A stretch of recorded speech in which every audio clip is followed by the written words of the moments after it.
Good afternoon, everyone, and welcome to another edition of Dayton Sports Huddle. We're here at Submarine House in Centerville, and my name is Jeff Lauterbach, the co-host with my fellow co-host Richie Moody.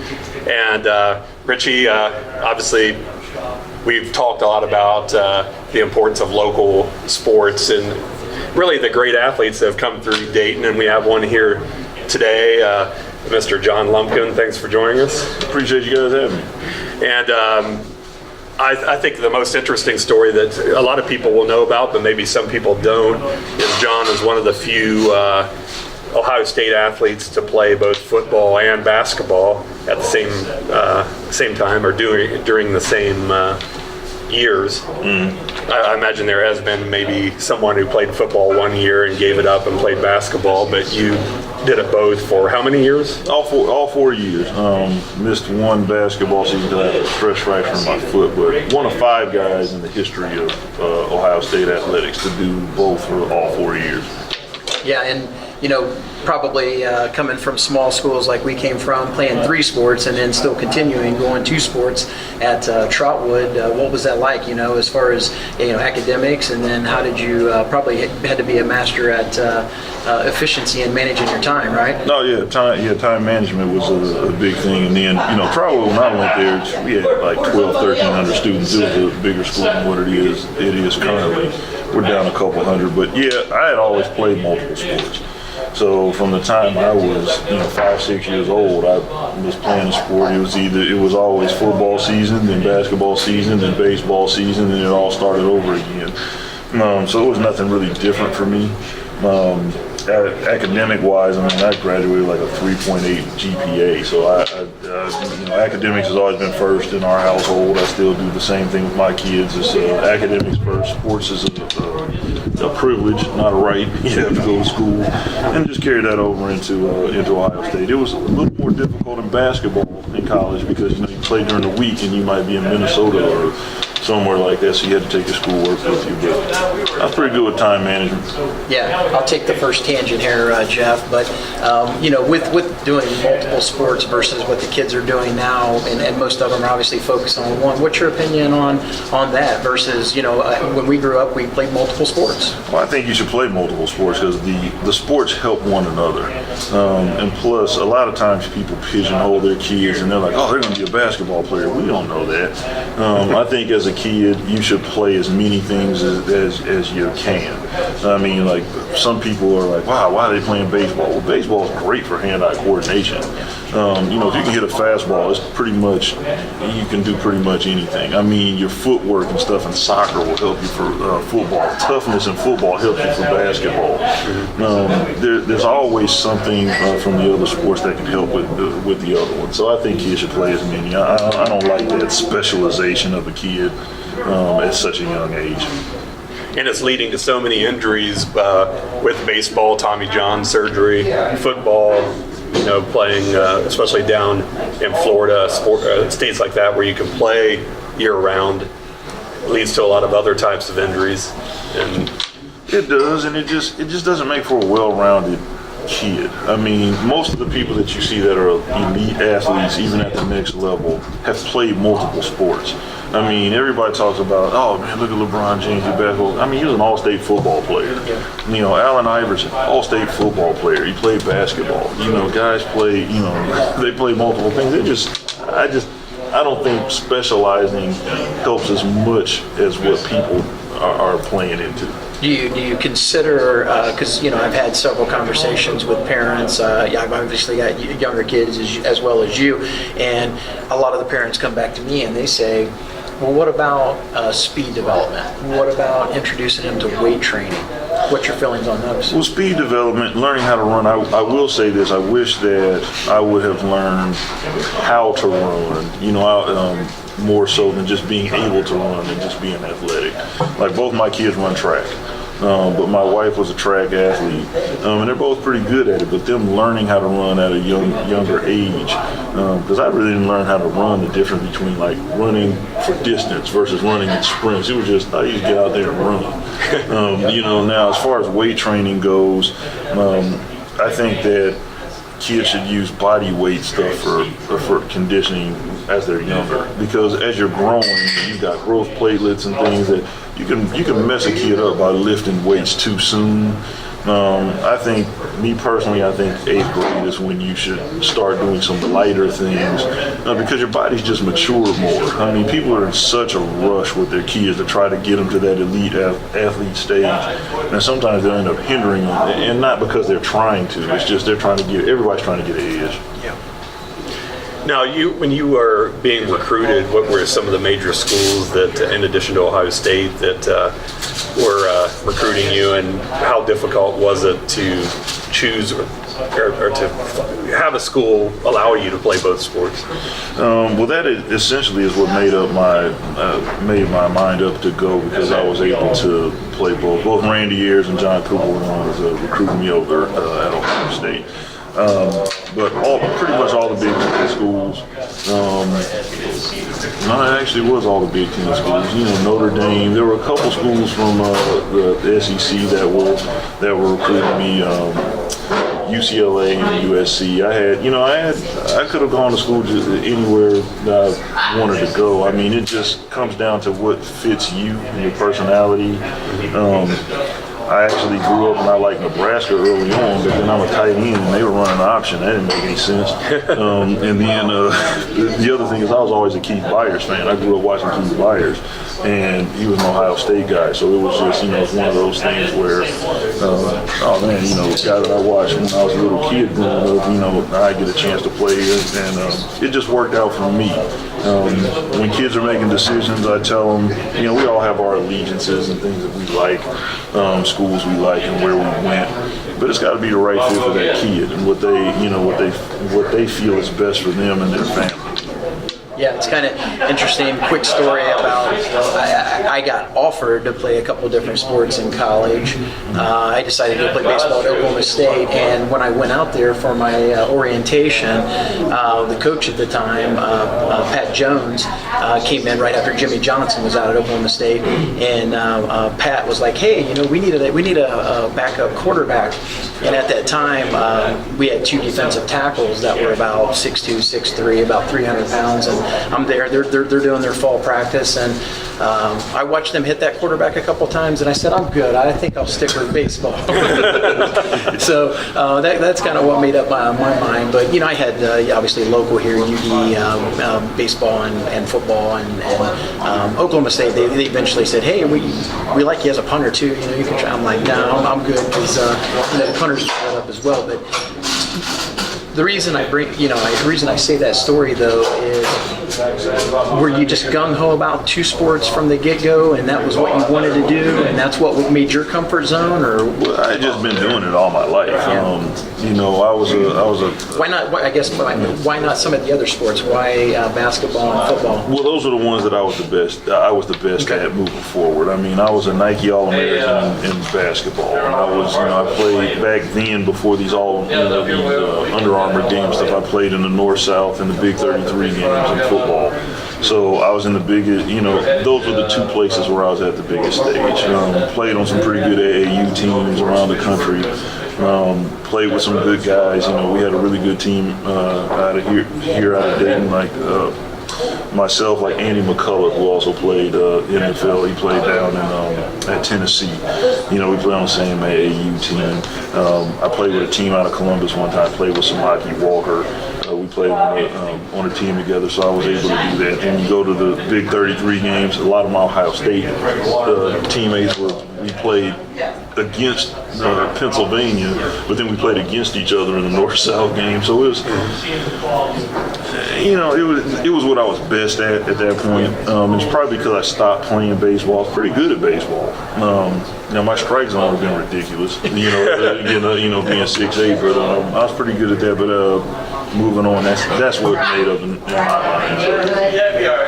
We'll get into some of your Ohio State stories because you have some interesting ones. We were talking before the show. Obviously, John Cooper, known as being a great coach record-wise, one of the most successful Ohio State coaches ever, but he was usually unable to beat Michigan. Yeah, that was his struggle. And but you were on 2 teams that actually accomplished that feat. Yeah, it was my freshman year coming in. We beat them in '94, and then in '98, my senior year on the way out. He carries, blocking this time, middle, Lumpkin wide open. Touchdown, Ohio State! John Lumpkin. It's kind of interesting, coming from Ohio State and obviously in the athletic department, with 2 sports. I think back to, Earl Bruce obviously had the nickname 9 and 3, and that's essentially what got him fired. But he had quite a bit of success against Michigan. But just on the other hand, Cooper had a great record, but just couldn't beat the team up north. So yeah, you got to put them both together, or they're going to get rid of you. I mean, they say if you play long enough, you'll eventually get cut. If you coach long enough, you'll eventually get fired. Very few people get to pick and choose when they leave a sport. We tell our kids that all the time. Like, hey, this is temporary. You got to use this as a tool because someone's probably going to tell you when you're done playing. Yeah. Very rarely do you get to make that decision on your own. You have a really fascinating story where you can go into more details, but you played in the Rose Bowl and then you did something else, flew across country and ended up playing in a basketball game against Michigan, I believe it was. Yeah, it was. Yeah, we actually won that game. We played in the Rose Bowl, '97 Rose Bowl. We won that game against Arizona State. Had a really good time that evening after the game. Then I caught a real early flight. It was myself and Jerry Emig. We left LAX and flew to Detroit Metro. Then went on over to Ann Arbor and ended up playing in that game. And we ended up upsetting Michigan that year because they were, I forget what they were ranked, but Michigan was ranked, we weren't. But we ended up winning that game up there in Ann Arbor. So it was a interesting, 48-hour period. To play in the Rose Bowl, big time college football game, and then go and play in a basketball game the next day. So it was. It's an awesome feat, and that's to be able to change sports like that as well, because now they give the kids a week off in between sports and to readjust their muscles. What was that like, going straight from football to basketball? Well, normally that's what would happen. Normally it would be the football would end and it'd be a couple days, like 4 or 5 days, and then I would go over. Because I only played in 2 non-conference basketball games in my career because the earlier games were still during football season. But it just so happened that this was a Big Ten game. And, they had at the time, God rest his soul, he's a good friend of mine. He's a Michigan guy. Rob Traylor was playing. And, that guy had a guard. Not that I was, stopping him from doing anything, but I could at least get in his way. You called him the tractor for a reason. Yeah, it was like, Rob was a heck of a basketball player, man. And, he had, unfortunately, he passed away early in life. But his cousin was actually, he's like my brother. His cousin's like my brother. He's a friend of mine that played football with me at Ohio State. But who's that? Larry Walton. Okay. He lives up in Detroit now. He's I was in his wedding. He comes down sometimes, and we all hang out. And I get with him in Detroit. Like I said, he's like my brother. And Rob and I were good friends. Off the court, we were trying to get him to come, to Ohio State. But he ended up going to Michigan. He's a Michigan Detroit guy. So. But yeah, that transition. Usually I did that, but then this so happened to be a Big Ten game. So flew out and actually, warming up, I was like, I didn't know how it takes, it takes a while, but I was actually, hitting a lot of shots. And our assistant coach, Jerry Francis, told, Coach Jerry was like, Jerry, is he going to be able to go? He was like, man, put him in. And I was like, I said, while it's out, let's go now. And our trainer, he said, you're going to hit a wall at some point. And it was about a week and a half later, and I fell out in practice. And he was like, there's the wall. And it was because I didn't take that time off, but we had a really good staff up here to help make that transition. And then after college, we'll get into your youth sports coaching, and all the rules you have with Trotwood, but you had a cup of coffee with the New England Patriots pre-Bill Belichick. Yeah, I was a undrafted free agent with the Patriots in '99. I actually made it through camp, so I was through camp, so it felt pretty good about everything going on. But then we had some injuries because at the time, Ben Coates was the tight end. You weren't going to beat out Ben. Ben's a future Hall of Fame guy. But third and short, I'm a guy come in, we'll get these, get these extra couple yards. Well, we were coming in for our practice. I got released, a couple different practices, and I got released right before opening week. But Teddy Bruschi actually tore his bicep, and then Andy Castleman was there, but then he hurt his back. So they weren't cutting their first round draft pick in Teddy Bruschi, and they're like, hey, all right, hey, third and short tight end, you're out of there. So, NFL is it's one of those things where you got to be you have to be good. Don't get me wrong, but you got to be in the right place sometimes at the right time. You got to understand completely. Yeah, I was a second round pick in baseball, and in our first round pick, me and him were fighting for the relief job in '94 out of spring training. Well, they paid him $600,000. Yeah, I only got $150,000. So right, yeah. So this we invested more than that. Yep, that's usually the way it goes. They got their pecking order. That's how it goes.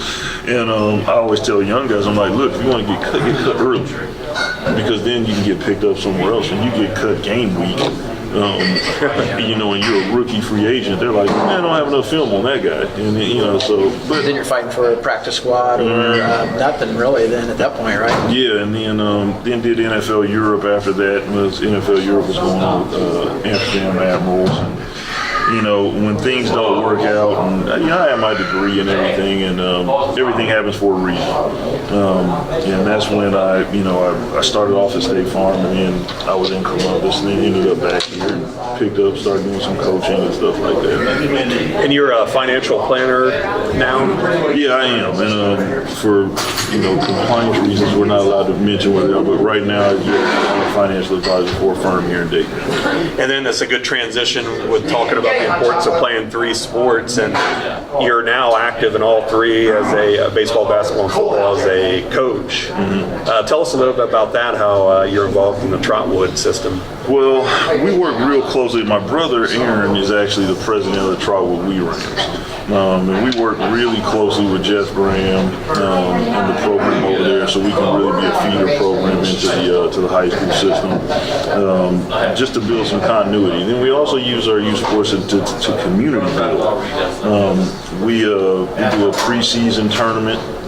We've actually partnered with Dunbar's program on that, so our side of town can actually have some unity and bring some people in. Last year at the Bob Driver Classic, we brought in, I think it was like 35 teams that came in. They were from grades K through 8. We had teams from Columbus, Cincinnati, Cleveland, Detroit, Pennsylvania, Indianapolis, and then we've had some teams that from as far away as Oklahoma and Texas that have inquired about playing in it. So This needs to be on the news. Yeah. They just don't. well, we tried to put it on the news, but they didn't come. They're like, we really can't do PB football, and it's we have a hard time on our. You can't give a 20-second snippet on I mean, don't even get me started on that. I just, it's, newspaper. Come on. if we were That's the purpose of Dayton Sports Huddle, the Oh, yeah. online publication. Oh, yeah. the thing is, we're the wrong program. That's what it is. We're the wrong program to put that on. If we were another program around town, then they'd be there. What we need to do is we need to go and do a little segment. One of the goals that we're trying to do eventually is to do that. It'd be a great thing to go out and just videotape and talk to all the people that are involved, but also do a little highlight. That's what Damien does fantastic, and Doug did it. So Yeah. So I mean, and it's a great thing for the community. It's a great thing for our kids. Our kids get a chance to play against kids they wouldn't normally play. all the games at the Trotwood facilities, or do you get mix them around? No, they're actually at the Trotwood facilities. Like our home field is the old Trotwood Stadium, Bob Driver. So most of the games are played there, and then we have 2 fields that we played on there, and then we started it this year. Last year was the second year we did it, and the first night was on Friday. So on that Friday night, we played at at the high school. We tied it into where our high school is playing Winton Woods, because Winton Woods is in our league. Our Pee Wee football program, our league that we play in, has got us and Dunbar, and then a bunch of Cincinnati teams. Because none of the teams up here will play against us, and they won't let us in their league, and that's fine with us because our league has we got better competition in our league, and it's really helped our kids. Go ahead. Say. Oh no. Yeah. So it's really nice. I mean, we had thousands of people show up to this event, and it was just great for the community, great for our kids, and great for kids all over the place. And we invited every team. My brother reached out to every program, as far north as Sydney, as far south as Franklin, all the way over into Eaton, all the way over to Xenia, and everything in between. And the only team from Dayton that played in it were us and Dunbar, and Charlotte. That's pretty impressive to have the leadership in that program with yourself, with your athletic background, and your brother played at Mississippi State, and of course Jeff Graham playing at Alder and in the NFL for several years, and Ohio State. So that's a pretty good testament to why Trotwood Madison's high school football team is a powerhouse. I imagine the youth football has a lot to do with that. Well, yeah, it's a continuity thing, and you build a sense of pride. Everybody is, everybody out there wants to be a part of Ram Nation, and we do a good job of promoting that and promoting it the right way. I mean, we want to teach the game the right way. We emphasize academics first, and athletics, and we community build through our youth sports program. I mean, that's our future, and we go and we visit our kids in their schools. We work with their teachers and stuff, so we make sure that they're doing the right things first. And we teach them about being young men. It's not just about going out and playing football. The first thing we tell all of our parents and all of our kids, if you walk out of this program and the only thing you learn how to do is be a better football player, then we fail. Because all those things come. And, one of my best moments ever, a kid, our first coach, I got invited to his wedding. And I mean, just to see him be successful, and now he's got a family and all those things. That's what it's all about. We build character, we raise champions, and that's what each and every one of these guys are. So give them a hand and give your parents a hand. My brother runs a program, and then the two of us have two teams. So last year we had the third grade team and the fourth grade team. So our fourth grade team lost a game last year. We lost over at Dunbar. We hadn't lost a game in 3 years. So it was eye-opening and devastating for our kids, but we were able to come back and still win the championship after that loss in our league. But it's like, hey, it's not if you lose, it's how you respond to that. I mean, because some people tank, and I give it to our guys. They didn't tank. I mean, we turned it around. We came back and ended up winning. So Make a loss a motivating tool to say, hey, this is what we did wrong in this game. Let's not make those mistakes. Let's get better. Just like life in life lessons. We have situations that we all go through different things, and you can take it and use it as a positive, or you can take it. Some people bully grub, some people complain, and those type of things are not what you want. We were talking Pee Wee football. You also had mentioned that you're into other sports at the youth at Trotwood as well, correct? Well, yes, Trotwood. I do Trotwood football. For basketball, I actually coach a team over out of Princeton, which is Team Dayton, Dayton Blue. Then we also have a baseball team that is there'll be 10-year-olds this year. So we resurrected one of the inaugural Negro League baseball teams, the Dayton Marcos. So we're an inner city baseball team. We're Dayton Marcos. We played in the Dayton City League. And it was pretty good. It was we had my old high school basketball coach threw some sponsorship stuff at us. Then my LLC actually threw some sponsorship at it. And it was really good. I mean, not a lot of people know that one of the original Negro League baseball teams was from right here in Dayton. And to resurrect that is something. Did you break out some old school uniforms? Or? We did. We actually did. We went and found out what their colors and stuff were, and then we went and found what it looked like, and they were actually black and white is what their colors were. So we went and got some.